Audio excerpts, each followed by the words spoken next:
Well, again, we're at Hollingwood Hub, of course, and with Rod Orton, who is a font of knowledge about these things. Rod, it's been 15, 16 years since the hub was put together, and it's the obviously the headquarters of the Canal Trust. But what's the future? A, for the Canal Trust, and B, for this area, because this is going to be part of a big development. Absolutely, yeah. Sometime in the next few years, behind the hub, over that way, there is going to be a whole new village built with something like 1,500 new houses. Just across the road, there's going to be a hotel with a small marina in front of it. So this whole area is going to change dramatically. And because of that, there is going to be a greater demand on the towpath. There's going to be a greater demand on the hub as well. So we are hoping we're going to be able to double the size of the hub. So Katie's coffee shop especially can be much bigger, and we can reintroduce a meeting room into the hub to serve this whole new community, which is going to be happening in the next few years. So we need to plan ahead for that, but that could turn out to be absolutely fantastic. I'm always quite amazed about the relationship between the local residents and the hub. It's worked so well, hasn't it? It has, right from the word go. When the construction work was originally going on here, we made sure we put up notices so that people knew what was happening, because it's horrible when someone's building something in your neighbourhood and you've no idea what it is. And we put stuff on our website with photographs to tell people what was going on. We had a couple of meetings at Barrow Hill Engine Shed to tell people what was going on. So right from the word go, we tried to get people involved. And then the first weekend after we opened, we had a planting day here. So we just said anyone can bring anything to plant. And we had 56 people coming. The oldest person who did any planting was 88. The youngest person was 8. Some people bought half a dozen petunias. Some people bought some small trees. We had all sorts going in.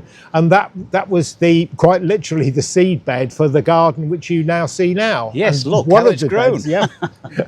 One of the beds, which is just behind the patio there, that Will and Judy Davis maintain, they came on that very first weekend and they started planting herbs there, and they have been looking after that virtually every week since then. It's absolutely fantastic, isn't it? It is, it really is. It's a lot of hard work goes into it, but all the people who come to eat and drink down here appreciate it.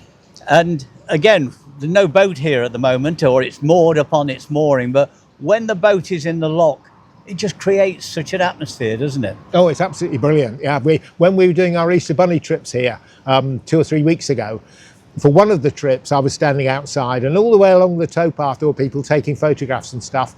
But on the bridge, just on the bridge, I counted there were 18 people just from there looking at the boat going past. It's wonderful. It's such an attraction. And just to be boring, I know somewhere or other there's a counter that actually counts people or bikes, doesn't it? Yeah. And it's staggering. What are the numbers roughly? Oh, well, I don't know the recent numbers, but I know in the past we're talking about something like 50,000 people coming along.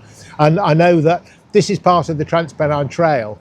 And a few years ago, I can't give you up-to-date figures, but a few years ago, this section from Chesterfield to Staveley on that entire Transpennine Trail, which is about 150 miles, this was the second busiest. The busiest was somewhere in the middle of Liverpool, next to the museums there, but this was the second busiest bit on the entire Transpennine Trail. That's absolutely staggering. So 5 miles, 2.5 miles that way will take us to Tapton Lock Visitor Centre, which is now operated 7 days a week, 10 till 3, for the by the Chesterfield Canal Trust.